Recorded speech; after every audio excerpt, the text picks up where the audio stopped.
Bonjour à tous, bienvenue dans Smart Tech. On va parler aujourd'hui de confier la conception jusqu'à la fabrication d'un nouveau véhicule à une intelligence artificielle. C'est le projet que s'est fixé une entreprise française qui ambitionne de devenir le leader de l'automatisation pour l'ingénierie. Et ce sera le sujet de notre interview aujourd'hui avec Pierre-Emmanuel Dumouchel, PDG de Dessia.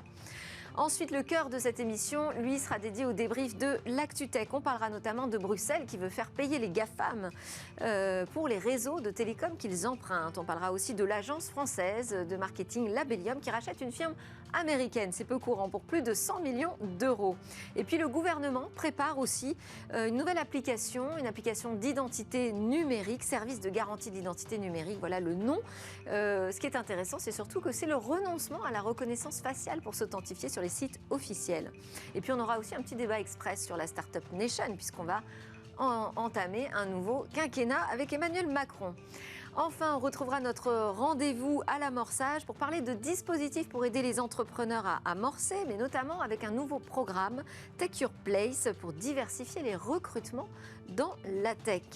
Et ces enjeux hautement importants, évidemment, du recrutement. Mais tout de suite, donc c'est le moment de l'interview, on parle de ce projet de voiture électrique conçu entièrement par une IA.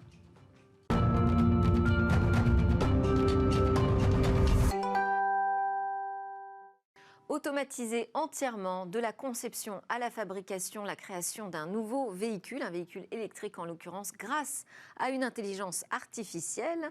Bonjour Pierre-Emmanuel Dumouchel, vous êtes le PDG de Dessia qui nous propose ce projet. Pour l'instant, c'est une promesse. Tout à fait. On en est où à ce stade ? Alors nous, on est Dessia, on est une société, une start-up française qui développons une plateforme d'intelligence artificielle qui permet d'aider les ingénieurs à automatiser des parties de la conception. Donc vous me dites la brique technologique, l'IA, vous l'avez déjà ? Voilà, ça fait 4 ans qu'on existe, on est 25 à Paris, on a réalisé une levée de fonds il y a 1 an et on travaille pour des grands acteurs de l'automobile et de l'aéronautique. Et donc on a fait tout un tas de premières preuves de concept sur des systèmes comme des moteurs électriques, des boîtes de vitesse, des structures de voitures, des batteries. Et là maintenant, le projet que l'on annonce, c'est un projet qui vise à concevoir avec cette intelligence artificielle explicable la première architecture de voiture électrique grâce à cette IA. Donc là, c'est vraiment de réaliser de A à Z le véhicule. Vous dites véhicule électrique, pourquoi spécifiquement électrique ? Notre vision est vraiment d'aider les ingénieurs et d'aider l'industrie à améliorer et à rendre soutenable tout ce qu'elle conçoit, l'automobile, l'aéronautique. Donc c'est vraiment la vision que nous avons. Et notre mission, c'est de mettre... Donc c'est un choix, ce n'est pas une contrainte technologique particulière ? Alors c'est un choix et aussi c'est une réalité parmi tous nos clients, que ce soit aéronautique et automobile. Tout le monde s'oriente massivement vers la décarbonation, que ce soit l'hydrogène, que ce soit la propulsion électrique et autres. Voilà, il y a vraiment un vent de technologie et un vent d'évolution. Donc c'est une façon aussi de faire la preuve que... avec de l'IA, avec des briques technologiques, on peut aussi participer à décarboner. Voilà, notre vision, c'est de dire que jusqu'à maintenant... C'est un discours militant en même temps ? C'est un discours militant, en effet, et c'est vrai que jusqu'à maintenant, toutes les technologies qui nous entourent, c'était des technologies qui étaient dessinées, imaginées par des groupes d'ingénieurs travaillant de concert et ensemble. Et finalement, il venait un peu comme un sculpteur dessine ou un peintre vient dessiner son tableau. Il venait par petites touches faire évoluer son automobile ou son avion. Nous, on pense qu'aujourd'hui, on rentre dans une nouvelle ère et où l'intelligence artificielle va être un assistant de l'ingénieur, permettra de l'augmenter pour l'aider à trouver des nouvelles architectures et des solutions auxquelles il n'aurait pas forcément pensé jusqu'à maintenant et gagner en masse, gagner en autonomie. Alors c'est intéressant parce que vous dites pour aider l'ingénieur, donc on n'exclut pas l'ingénieur dans votre processus. Pourtant vous dites là on va créer un véhicule entièrement de A à Z grâce à une IA. Alors, donc comment elle il y a va un se faire raccourci. où et comment la collaboration ? La collaboration, elle se fait au quotidien parce que ce qu'on propose, ce sont des bots. Et donc, en gros, on propose donc des bots, des automates, des algorithmes, des assistants virtuels qui vont aider l'ingénieur sur des tâches très précises comme la batterie, comme les moteurs électriques, la suspension de la voiture, toute l'armature d'un véhicule. Et après, ce que l'on propose, c'est d'allier ces bots, de les faire fonctionner de concert pour qu'ensuite un architecte en chef soit capable d'orchestrer tous ces bots-là et les faire travailler ensemble pour trouver de nouvelles architectures, trouver de C'est ça nouvelles la plus idées. grande difficulté, c'est la collaboration finalement entre des IA, des briques logicielles Il y qui ont a- des tâches très spécifiques chacune. Tout à fait. Alors, il y a deux difficultés. La première, c'est de faire ces automates, de faire ces bots élémentaires, être capable de théoriser finalement ce qu'il y a dans la tête de l'ingénieur sur la partie batterie, par exemple, si on prend juste le sujet batterie, être capable de s'immiscer dans sa façon de penser et de l'automatiser dans la botte. Ça, c'est la première difficulté. Et ensuite, une fois que cette difficulté est résolue, la grande question, c'est comment mettre autour de la table tout un tas d'architectes et d'ingénieurs, de faire marcher en parallèle toutes ces IA pour trouver, en fait, le bon compromis. Parce que vous voyez, derrière, il y a des compromis. Est-ce que je réduis la taille de la batterie pour laisser un peu plus de place au moteur électrique? Est-ce que je laisse plus de place à l'habitacle? Voilà, vous voyez, Et vous pensez qu'on en tirerait quel bénéfice? Est-ce que vous avez déjà pu évaluer ce qu'on y oui, gagnerait? Tout à fait. En temps, j'imagine? Tout à fait. Alors, on gagne en temps, on gagne en masse. Nous, nos estimations, c'est à peu près gagner 30% de temps et de masse. De masse pour la voiture? De masse sur la voiture globale. D'accord. Donc, c'est relativement... Donc, c'est de la consommation énergétique en moins aussi. Voilà, la consommation, ou alors c'est de l'autonomie électrique en plus. Ouais. Voilà, et en fait, aujourd'hui, c'est ça les grands enjeux en fait, de l'automobile. Alors, c'est pareil pour l'aéronautique, mais pour l'automobile, les gros enjeux, c'est comment rendre soutenable l'industrie automobile électrique, comment, avec la même quantité de matière, être capable d'améliorer de 20, 30, 40% l'autonomie des voitures. C'est vraiment ça la grande question que se pose. Et donc ça veut dire qu'il faut mettre entre les mains des ingénieurs qui sont aux commandes les bons outils pour prendre les bonnes décisions. Voilà. Est-ce que ça va changer de manière importante ce métier d'ingénieur? Est-ce qu'il va falloir revoir les formations même peut-être? Oui, complètement. C'est vrai qu'on dit qu'il y a une très grosse évolution au niveau des métiers de l'ingénierie au sein des bureaux d'études et autres. C'est vrai que jusqu'à maintenant, l'ingénierie était beaucoup structurée sur le couple technicien-ingénieur, où l'ingénieur donne des grandes directions, est un peu un architecte, et derrière, il y a des techniciens qui viennent dessiner des pièces dans les logiciels de CAO classiques. On voit que demain, ce schéma de conception va complètement évoluer. On aura plutôt des binômes entre des experts métiers, des gens qui connaissent extrêmement bien leur métier, et de l'autre côté, des data scientists qui seront capables d'alimenter ces fameux bots, ces fameuses intelligences artificielles. Et quand vous dites des experts métiers, ce ne sera donc pas des ingénieurs, pas des techniciens? Ça peut être un peu les deux, ça peut être ça peut être des techniciens et des ingénieurs. Les deux sont possibles, mais dans le terme expert, ce sont des gens qui connaissent extrêmement bien leur métier, qui sont capables. Mais c'est déjà le cas, c'est ça ce que j'essaie de comprendre, c'est qu'est-ce que ça change par rapport à aujourd'hui? On met beaucoup plus de data scientists aujourd'hui. Ouais. C'est ça. Donc au lieu d'avoir des binômes, ils sont trois en fait. Voilà, ils sont trois, on va dire. Ils seront trois et c'est l'IA le troisième. Voilà, c'est ça. Enfin, en tout cas, c'est votre conviction. Vous avez aussi précisé qu'il s'agissait de créer des IA explicables. Oui. Alors, il y a ceux qui font vraiment de l'explicabilité, d'autres pas vraiment. Vous êtes où? Oui, alors en fait, nous, l'ingénierie, on est dans un domaine où, en fait, il y a deux IA. Il y a l'IA statistique et l'IA explicable. L'IA statistique, c'est celle qui nous entoure, reconnaissance faciale et autres. C'est comment, à partir d'une grande quantité d'images, être capable de comprendre le savoir, comprendre comment est-ce que j'analyse un kangourou dans une image. Et donc, finalement, on n'apprend rien au système, on lui donne juste des bases de données d'images, et derrière, après, il apprend par lui-même à détecter ce qu'est un kangourou. Donc ça marche très bien pour beaucoup de problèmes. Le monde de l'ingénierie, le monde de la conception, ça ne marche pas, parce qu'en fait, trouver des milliards d'architectures de batterie, ça n'existe pas, en fait.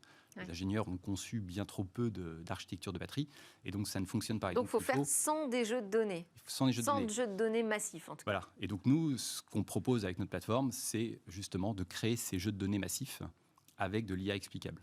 Donc donc vous créez des jeux de données à partir de ce que vous confient les industriels, j'imagine? Par rapport, en se basant sur ces règles métiers, ce savoir qu'a ce premier binôme technicien-ingénieur, qui vient expliquer la façon dont il travaille, qui vient expliquer son savoir, et ensuite, en utilisant le data scientist, utilise nos algorithmes, notre plateforme d'IA explicable, pour venir générer ces milliards d'architectures. Et donc, c'est presque du sur-mesure par industrie? Exactement. C'est pour ça que notre plateforme, c'est une plateforme générique, un peu une toolbox qui peut s'adapter à tout type de métier. Et derrière, le data scientist vient structurer le savoir qui va bien en fonction de l'industrie sur laquelle il est, et il vient l'appliquer avec ses algorithmes. Donc en effet, c'est du spécifique à chaque fois.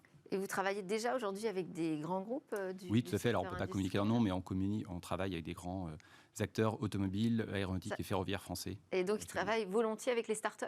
La oui, relation tout à fait. est fluide. Ah oui, tout à fait, ça se passe. Non, parce que je veux dire, ils bien. confient leur expertise métier, donc des données quand même très sensibles et à forte valeur ajoutée, à une start-up. Oui, alors si on rentre dans les détails, en effet, pour répondre à cette question-là, il faut rentrer un peu plus dans les détails. Et c'est vrai qu'en effet, nous, on est sur une plateforme avec deux parties, des toolbox, des briques mathématiques que l'on développe de notre côté. Et derrière, on explique à nos clients comment développer leurs propres briques de savoir et venir les charger dans notre plateforme. Donc, finalement, après, chacun a son savoir qui est bien gardé. L'industriel garde bien son savoir. Et nous, de notre côté, on vient proposer uniquement des briques mathématiques pour l'aider. Et alors, l'objectif, c'est de pouvoir sortir ce premier véhicule électrique entièrement conçu jusqu'à la fabrication par des IA, des bots. Quand ? Ce qu'on s'est fixé pour l'instant, c'est un premier jalon sur 2023, mais c'est un projet de longue haleine. On s'est fixé sur les 5 prochaines années, mais un premier jalon sur fin 2023 où on sortira la première ossature. Donc c'est tout ce qui ne se voit pas, tout ce qui n'est pas design. Donc, et ce sera avec quel constructeur ? Pour l'instant, on est encore en phase de discussion, mais ce seront avec des grands constructeurs automobiles français. Plusieurs, parce qu'on est en train de construire un consortium avec eux pour essayer de les emmener sur différentes thématiques qui les intéressent. Bon, donc on en saura peut-être un peu plus l'année prochaine. Merci beaucoup, Pierre-Emmanuel Dumouchel, PDG de Dessia, start-up française de l'IA explicable pour l'industrie. C'est l'heure tout de suite de notre débrief de l'ActuTech.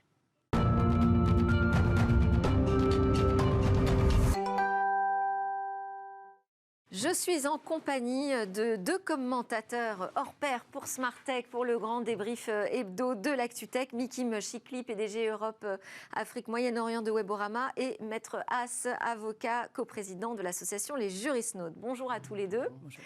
Nous avons un 3e invité, lui est à distance, il s'appelle Claude Calmont, fondateur de Calmont Partners Group, c'est un business angel, Claude Calmont, qui accompagne donc des jeunes pousses dans la tech, et ensemble on aura en particulier un débat sur cette Startup Nation d'Emmanuel Macron. Qu'est-ce qu'on en attend pour le prochain quinquennat ? Mais d'abord, bonjour également, puisque vous allez participer à l'ensemble de nos sujets. D'abord, on va parler de ce décret qui a été publié le 26 avril et qui autorise la création d'un système inédit, on peut dire, d'identification numérique. Il s'appelle Service de garantie de l'identité numérique, ou SGIN. Enfin, en gros, ça va être une application mobile officielle de l'État qui permettra de scanner les informations qu'on a sur notre carte biométrique, donc la nouvelle carte d'identité, pour se connecter ensuite à des services en ligne. On voit que ça fait quand même longtemps qu'on tourne autour de cette question de l'identité numérique en France. C'est une question difficile. Alors c'est une question difficile, et puis il y a eu déjà des loupés.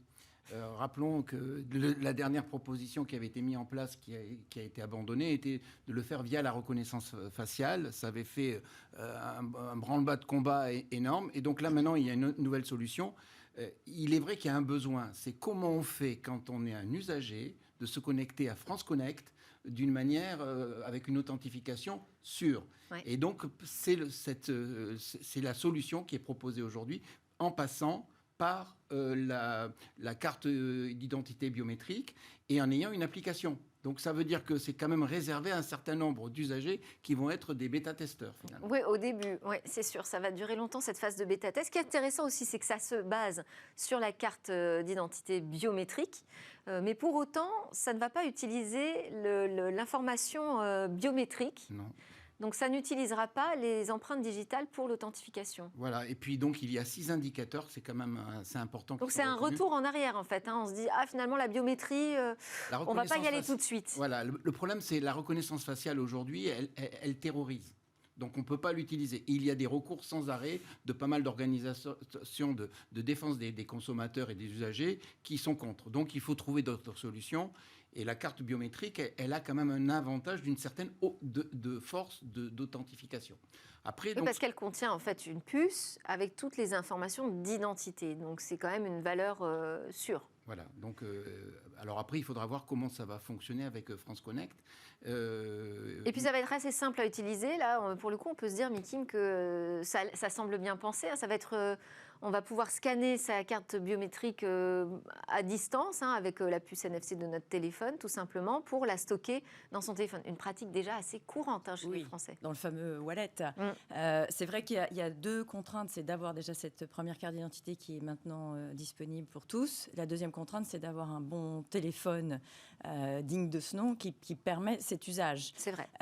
Il y a aussi la contrainte de l'abandon. Alors, on a dit la reconnaissance faciale, ça fait peur, mais les empreintes digitales vont être bloquées.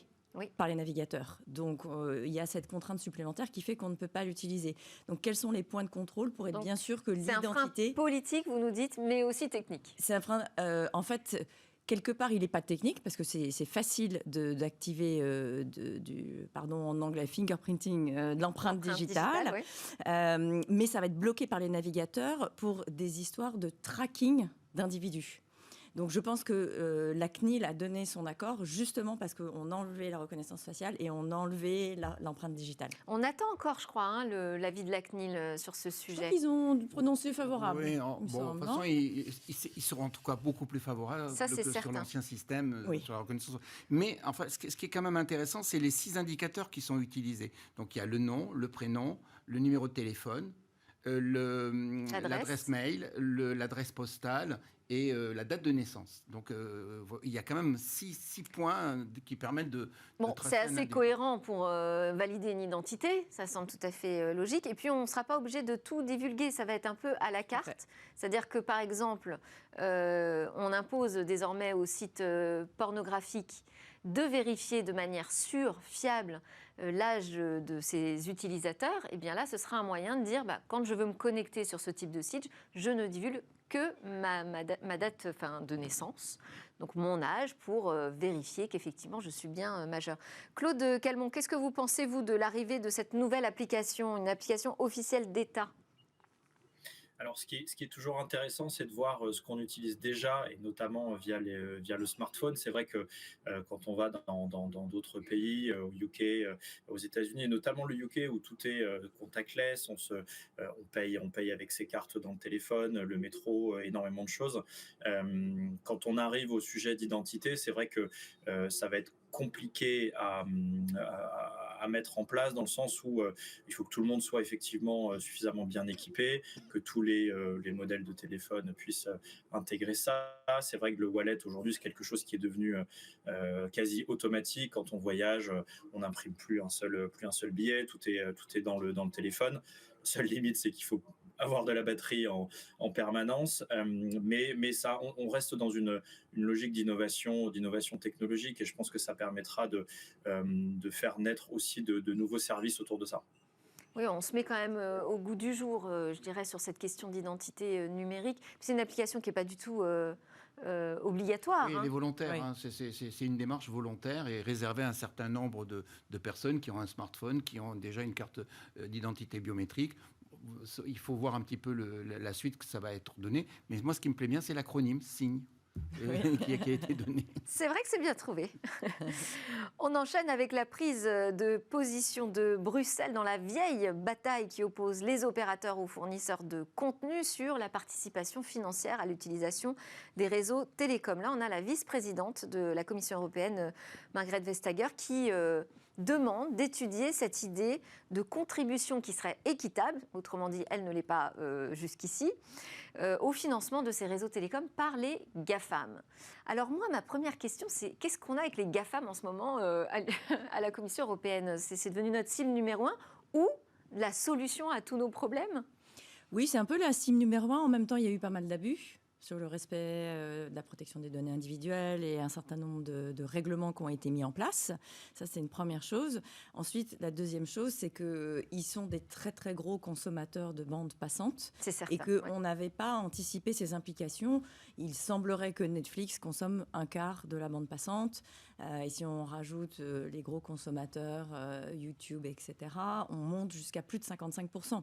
Donc, se pose la question... Il y a 6 acteurs du numérique qui consomment 55% en fait de la bande passante. C'est ça. Dans Donc, le monde. la question du financement est intéressante. En Europe, pardon, c'est un chiffre européen. La question du financement, elle est assez intéressante parce que ils répondent en disant mais attendez, vous avez des abonnés qui payent donc pour l'usage de la data. C'est vous qui avez lancé des offres illimitées d'usage de la data et maintenant vous voulez faire payer les tierces parties qui offrent des services. C'était pas compris dans le deal comme ça au début. Ouais. À côté de ça, le problème de financement en fait de la 5G est complexe parce que s'ils augmentent en fait les tarifs, eh bien ils vont avoir de la 5G chinoise qui va arriver, qui est déjà là et qui est plutôt de très bonne qualité. Et donc il y a un problème de garder cette 5G souveraine à un niveau européen ou à un niveau local. Donc on essaye de tourner autour du pot et de trouver des solutions. Qui doit payer ? Le consommateur, celui qui offre des services ou celui qui offre la bande passante. Et finalement, c'est plus simple, non, Claude Calmont? On se dit, il y en a qui ont des poches bien remplies, ce sont les GAFAM, faisons-les payer. Oui, il faut faire attention aussi à pas trop entrer dans cette opposition, l'Europe et le reste du monde sur ces technologies-là. Aujourd'hui, à partir du moment où vous n'avez pas de concurrents européens, c'est vrai que Emmanuel Macron a parlé plusieurs fois de Google européen, on n'en est pas encore là. Donc faire participer, oui, il ne faut pas que ça devienne bloquant pour que l'accès à ces services-là au niveau de l'Union européenne soit pas forcément la bonne. On a en face de nous des acteurs principaux qui doivent effectivement participer, entre guillemets, à l'effort de guerre. Il ne faut pas que ça devienne non plus, comme vous l'avez dit, la cible numéro 1 où on devient bloquant dans l'utilisation de ces services. Oui, alors il y a déjà le danger de dépendance financière, finalement, vis-à-vis des GAFAM. Et puis il y en a un autre, vous l'évoquez entre les lignes, c'est la question de la neutralité du net. Alors, ça, c'est une question qui est fondamentale et donc il faut vraiment la dissocier de la question du financement. Oui. Ce que vous avez dit, c'est tout à fait exact. Il y a un vrai problème et c'est vrai qu'ils ne participent pas à l'effort. Ils bénéficient d'infrastructures, mais ce sont des utilisateurs de ces infrastructures. Et derrière ça, on a un grand principe, c'est la neutralité du net. C'est-à-dire que les octets n'ont pas... Enfin, on utilise les octets quel que soit votre statut. Et ça, c'est un point fondamental. Et donc, vouloir y intégrer une question de financement, c'est un autre problème, c'est pas le bon débat. Normalement, cette question ne devrait pas être posée. Et de quoi se mêle, en fait, Bruxelles là-dessus? La vraie question, elle est là, parce que ce n'est pas une question, cette question de financement, elle ne l'a pas résolue en matière d'impôts, et maintenant elle voudrait la régler en matière de réseau. Donc c'est une vraie question. Et c'est un principe sacré par rapport aux technologies, c'est la neutralité. Vous pensez que de retrouver un peu d'équité dans le financement, ça pourrait menacer cette neutralité? C'est-à-dire que celui qui paierait plus serait mieux servi? Il y a quelques temps, ensemble, nous avons parlé de Twitter et d'Elon Musk. Et on s'était ouvert et on avait dit, attention, qu'est-ce qui se cache derrière? Si Google finance demain les réseaux, si Meta finance demain les réseaux, si Amazon finance, ils vont demander des contreparties. Et donc forcément, dans les services, par exemple celui de YouTube, ils demanderont à bénéficier de certains avantages. Donc là, si vous voulez, il y a un autre problème. Donc cette question, elle est posée... Et c'est très bien que Bruxelles tape sur la table vis-à-vis des GAFA, mais finalement, c'est beaucoup de déclarations et il y a très, très peu de suivi. On peut constater ce phénomène et là-dessus, on bouge les lignes et on touche sur quelque chose de sacré. Je ne sais pas si c'est la bonne mesure. Parce que la neutralité du net, on l'avait vu à un moment donné en France avec Free, on l'avait vu avec SFR, etc. Il y a quand même des abonnés.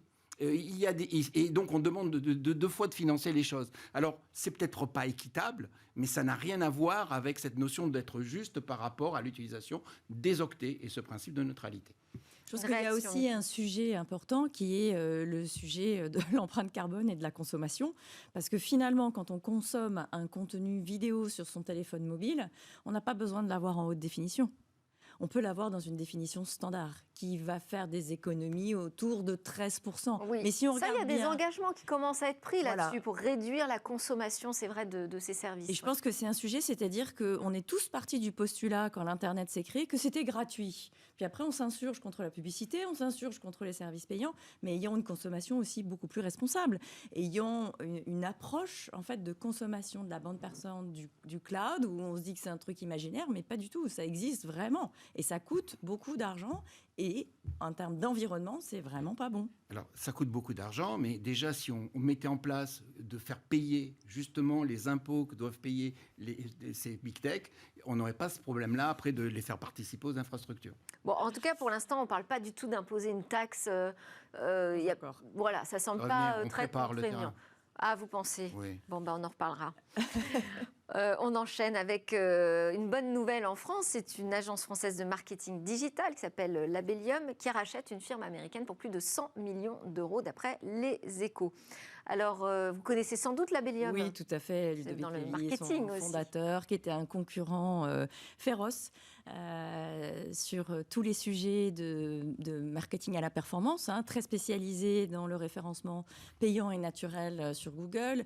Ils ont réalisé, je crois, 6-8 acquisitions récemment, très actifs. Donc là, c'est une acquisition dans le domaine des réseaux sociaux. C'est une bonne nouvelle. Il faut voir que oui, c'est ça. En fait, c'est l'entreprise qui a racheté, 1000 Head, je ne sais pas comment on dit. 1000 Head, est spécialisée dans la génération de contenu pour les réseaux sociaux, en fait, tout ce qui touche autour de la communication, de l'irréputation. Tout à fait. Donc c'est vraiment chouette de voir ce dynamisme, parce que c'était une entreprise qui finalement n'avait pas tellement le choix. Soit elle se faisait avaler par un grand groupe de médias ou de communication, soit elle avalait et elle grossissait. Il faut souligner aussi que il y a c'est pas encore un secteur consolidé, le marketing digital aujourd'hui. Alors c'est très concurrentiel, c'est très actif, et c'est assez plaisant de voir que finalement il y a encore des boîtes qui rachètent dans le domaine du social media, parce qu'on pourrait voir des rachats dans l'intelligence artificielle, le contextuel, ça bouge énormément.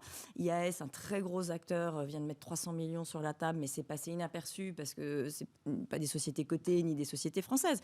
Add You Like, une boîte qui vient de se faire racheter aussi 100 millions il y a 10 jours. Donc ça bouge, et ça va continuer à bouger parce que la tech évolue tellement que finalement, les grosses entreprises ont peur de perdre leurs avantages compétitifs, d'être un peu ringardisées, et donc vont encore investir. On a un peu peur de la bulle quand même, parce que quand on regarde la bourse, toujours quand on a et les résultats des GAFA notamment, qui donnent un peu la tendance, on fait attention. Dans le cas de Ludovic Lévy et son entreprise, je pense que c'est une bonne acquisition et ils vont consolider, et c'est une entreprise rentable. C'est ça qu'il faut regarder. C'est-à-dire que quand il y a une entreprise rentable qui rachète une autre entreprise, il faut reconsolider, il faut intégrer. Mais c'est vraiment chouette. Bravo. Alors, justement, moi, je voulais vous faire réagir, Claude Calmont, là-dessus, puisque Labellium nous explique que finalement, pour le chemin de la croissance, ils ont emprunté différents sentiers. D'abord, ils ont fait de la croissance organique, puis externe, vous l'avez dit, Mikim, pas mal de rachats, et puis l'ouverture du capital au fonds d'investissement. Est-ce que ça, c'est vraiment la voie classique, la voie royale aujourd'hui pour la croissance d'une start-up ? Alors déjà, il y a un sujet, je pense qu'il faut qu'on souligne, c'est ce sujet de la rentabilité. On n'en parle pas assez, on ne met pas assez au devant les entreprises qui sont rentables. C'est vrai qu'aujourd'hui, dans la course à la croissance et avec les nouveaux business models, on parle beaucoup de levée de fonds, de sociétés qui sont pas rentables, qui n'ont pas prévu de l'être. On le voit d'ailleurs, les principales GAFAM dont on parle depuis le début ont mis des années avant de gagner le moindre dollar. Ça les a pas empêchés de lever des centaines et des milliards de dollars. La voie du succès, elle est pas écrite déjà, elle est propre à chaque business. La croissance externe, c'est un des meilleurs moyens pour accélérer. Vous économisez plusieurs années de développement. Arriver sur un nouveau marché en termes de géographie, c'est compliqué. Donc, il faut pouvoir faire cette acquisition stratégique. Et la levée de fonds, elle est aujourd'hui sur ce type de croissance, elle est quasiment inévitable. Vous allez dépenser énormément dans le rachat, dans le dépoussiérage si c'est une ancienne société, dans le remodelage du business model. Vous avez besoin de support d'investisseurs, mais ce qui est important, c'est de la smart money, d'aller chercher un accompagnement de gens du même secteur qui sont capables de vous financer, mais également de vous ouvrir des portes. Et c'est encore plus important quand vous partez à l'international. Ouais, c'est ça, ou sinon on se fait soi-même racheter, visiblement, ce que nous disent les fondateurs de la start-up. Après, juste ce sujet, il y a une autre stratégie qui a été mise en place aux États-Unis, qui commence en France, c'est via le système des SPAC. C'est vrai. C'est-à-dire que, en fait, la SPAC est une coquille vide qui fait tout la due diligence pour s'introduire en bourse et ensuite cherche une cible qui sera automatiquement introduite en bourse sans avoir ce schéma, donc aura levé des fonds. Ça peut être aussi un chemin risqué, mais intéressant. Ouais, c'est juste, mais c'est la partie sur le juridique, sur cette approche. Dans le marketing en performance, il y a en fait la capitalisation autour de l'actif immatériel que sont les données. Et donc là aussi, c'est très intéressant de voir qu'une entreprise française va racheter une entreprise américaine et qu'elle est basée sur la performance, alors qu'on a une grande bagarre aujourd'hui autour des cookies tiers et de toute cette capitalisation autour des données. Donc c'est vraiment très intéressant et ça montre aussi, on a un autre problème que l'on voit beaucoup dans les data rooms aujourd'hui, c'est comment on active dans les bilans des entreprises tout ce capital data et tout ce capital données. On ne sait pas très très bien le faire encore aujourd'hui, en tout cas en Europe. Donc, je crois que Claude Calment voulait aussi rajouter quelque chose. Non, allez-y, ça a été dit. Ah bon, très bien. Alors comme ça, on peut enchaîner, il nous reste 4 minutes et quelques ensemble pour débattre de cette Startup Nation, puisqu'on repart pour un quinquennat avec Emmanuel Macron. Qu'est-ce qu'on en attend ? Déjà, on peut peut-être commencer par quel est le bilan que vous tirez, vous, en tant que business angel, des 5 années passées sur ce thème de la Startup Nation ? Ce qui est amusant, c'est que cette Startup Nation, on l'identifie effectivement à Emmanuel Macron. C'est quand même un mouvement qui avait démarré avant cela. On parle beaucoup de la tech. Il y a un gros focus sur la tech française aujourd'hui. Les délégations françaises d'entreprises techno sont présentes aux États-Unis depuis déjà plusieurs années. C'est vrai que ça a été très bien marketé. On a voulu mettre en avant notamment cet accès aux chiffres un peu magiques des 25 licornes, ce qui est super. Ce que j'aimerais bien rappeler aussi, c'est que le 40% de la levée de fonds de la FinTech l'année dernière est allé dans 15 sociétés, donc qui étaient déjà extrêmement bien développées, donc qui ont bénéficié de cet appui pour atteindre ce niveau de licorne, donc de valo à plus d'1 milliard de dollars. Mais à côté de ça, on a vu un nombre de seed, donc de financement très early stage, qui s'est réduit. Donc la Startup Nation, ce qu'il faut en tout cas pour continuer dans cette dynamique, un point sur lequel vous pensez qu'on peut davantage travailler, un point d'amélioration, mais ça passerait par quoi ? Alors, c'est aussi très culturel, c'est-à-dire qu'on a un goût du risque un peu moindre en France lorsqu'il s'agit d'investissement, et les fonds vont plutôt aller sur une verticale, un type de métier qu'ils connaissent. On finance en général les profils qu'on connaît bien, mais c'est vrai qu'il y a encore beaucoup de choses à faire sur un tissu économique de start-up qui a explosé, parce que c'est vrai qu'il y a eu énormément d'aides. Avec le Covid, il y a eu beaucoup d'accompagnement au financement, mais c'est vrai qu'on met beaucoup en lumière les plus grosses sociétés et un petit peu moins le tissu économique autour. Maître Haas, sur cette Startup Nation. Alors d'abord, c'est formidable. D'abord, on part de tellement loin, il y a tellement de choses à faire. Et en tout cas, c'est très intéressant que les politiques aujourd'hui s'intéressent à toutes ces questions du numérique, parce que souvent, ça a été des croisades pour sensibiliser autour des besoins. Mais on se rend compte que la France vient de se considérer qu'elle a été maintenant en mauvaise capacité par rapport aux mathématiques, qu'il fallait dans les écoles reformer des jeunes.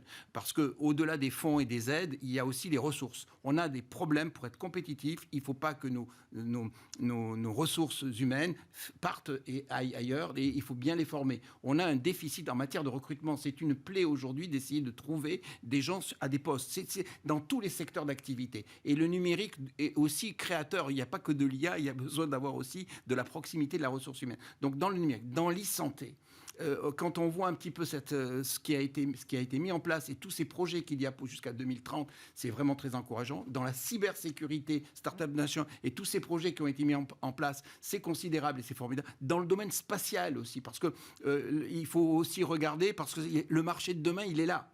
Et c'est un marché qui est vierge. On devrait beaucoup plus s'y intéresser. On a quand même de gros projets derrière ça. Donc je pense que la France a beaucoup de choses à faire. L'Europe aussi a de vrais chantiers. Et c'est bien d'avoir nos politiques qui s'engagent là-dessus. Et il faudrait quand même aussi que l'on ait des responsables politiques qui soient de haut niveau. Parce qu'on en manque à l'heure actuelle. On n'a pas des gens qui mouillent le maillot et qui vont en avant pour défendre le monde des nouvelles technologies européennes. Ça repose la question, faut-il un ministère ou un ministre du numérique qui soit expert de la question, Mikim Chikli? Est-ce que c'est ça que vous attendez, vous aussi, du nouveau quinquennat? Alors, je pense que ça serait une très bonne approche. Après, on a déjà Cédric O qui est quand même très actif, donc il faut continuer dans cette voie-là. Mais qui a dit qu'il ne poursuivrait pas l'aventure. Mais bon, on peut comprendre. Après, je rajouterai deux choses. Je trouve deux points qui me semblent très intéressants dans ce qui se passe sur cette Startup Nation. Le premier point, c'est la délocalisation. Le fait que ces entreprises se sont installées en dehors de Paris. Et donc, on crée des satellites en France aujourd'hui. Et c'est vraiment chouette parce qu'en province, il y a plein de gens smart qui sont disponibles et qui finalement n'ont pas forcément envie de vivre dans une grande ville comme Paris. Et la deuxième, très rapidement, la souveraineté française. Il faut pousser ce sujet-là. Si on veut un Google européen, il faut bien qu'il démarre quelque part. Souveraineté européenne alors. Française pour démarrer. Allez, on commence en France, je vous l'accorde. Merci beaucoup à tous les trois. Merci Claude Calmont, fondateur de Calmont Partners Group. Merci à Mikim Chikli, PDG Europe, Afrique, Moyen-Orient de Weborama. Et merci à Gérard Haas, avocat, coprésident des Jurisnautes. À suivre dans Smart Tech. Après la petite pause, on se retrouve pour parler de ces startups à l'amorçage.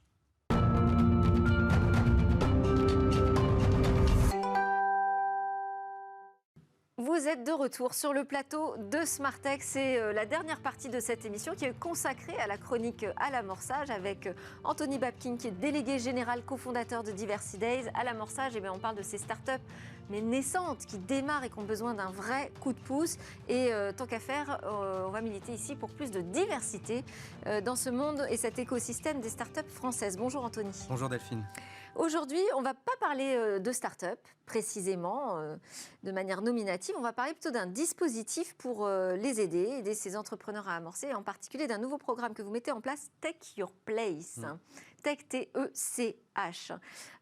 Commençons par le début. Quelle est sa vocation ? Le constat de départ, c'était de voir qu'un certain nombre de talents n'arrivaient pas à trouver leur place dans l'écosystème start-up. Parfois, le sentiment de ne pas se sentir légitime, parfois discriminé, etc. Donc, on s'est dit, comment on peut aider ces start-up à penser différemment leur mode de recrutement, revoir leur grille de lecture, souvent à penser non pas en termes de diplôme, mais peut-être en termes de qualification, d'expérience. Ça semble une évidence, ça, Anthony. Oui, ça semble une évidence, mais quand on regarde dans les chiffres, en fait, il y a une étude d'RH First Talent qui date un petit peu, maintenant elle a 2 ans, mais qui montre que 80% des startups n'ont aujourd'hui pas de politique de diversité et d'inclusion. Donc elles n'ont pas travaillé en fait sur ces fondamentaux-là. Comment je recrute différemment, quel type de profil, comment je vais chercher des talents qui viennent de la ruralité, des quartiers, des personnes qui peuvent être en situation de handicap ou qui ne rentrent pas dans l'âge moyen des startups qui est 28 ans aujourd'hui, alors qu'on sait qu'un actif moyen a plutôt 45 ans. Donc voilà, comment on fait en sorte que le recruteur ait des outils à sa disposition pour diversifier le panel de candidats et surtout recruter différemment. Mais le Tech Your Place, il s'adresse à qui alors ? Un peu des deux, aux candidats à la fois, parce que l'objectif c'est de dire t'as ta place, prends-la. Ouais. Parce que beaucoup de gens se disent tiens, je suis passé dans les couloirs de l'entreprise et je me suis senti peut-être pas très représenté parce que, pour une moyenne d'âge, parce qu'elle n'a pas vu de personnes en situation de handicap, parce qu'elle n'a pas vu beaucoup de femmes, j'en sais rien, pour plein de raisons. Et la deuxième, c'est Take Your Place aussi pour le recruteur qui, pour moi, là où il doit jouer son rôle, c'est de dire, en fait, aujourd'hui, 30% des offres d'emploi, elles viennent du monde de la tech. 10% des offres en CDI viennent du monde des startups. Donc, en fait, elles ont aussi un rôle à jouer, à donner une chance à des candidats qui ne sont pas toujours des clones. C'est ça l'idée de Take Your Place. Et est-ce que vous pourriez nous expliquer quelles sont les conséquences quand on manque de diversité dans une entreprise, dans une start-up, mais pas seulement, de manière générale ? Dans une organisation, je vais parler des points positifs déjà de ce que ça peut créer. On le sait en termes d'engagement, avoir des collaborateurs qui ne viennent pas tous des mêmes environs. Alors, potentiellement, l'entre-soi peut créer des réflexes assez simples. On vient de la même école, on se fait confiance, etc. Mais on sait aussi que quand des gens viennent d'horizons différents, de géographies différentes, de cultures différentes, on va avoir une capacité à dire tiens, telle personne elle maîtrise telle deuxième langue, ou elle comprend mieux cette clientèle-là, ou j'en sais rien, une personne en situation de handicap, elle va être peut-être plus sensible à des sujets d'accessibilité pour un produit.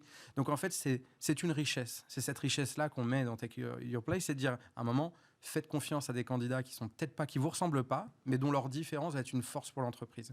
La limite aussi, on le sait aujourd'hui, c'est que je pense qu'on est à l'aube de quelque chose qui peut être très négatif pour le monde des startups, où on est en train de créer une image un peu déformée de ce qu'est le monde du travail.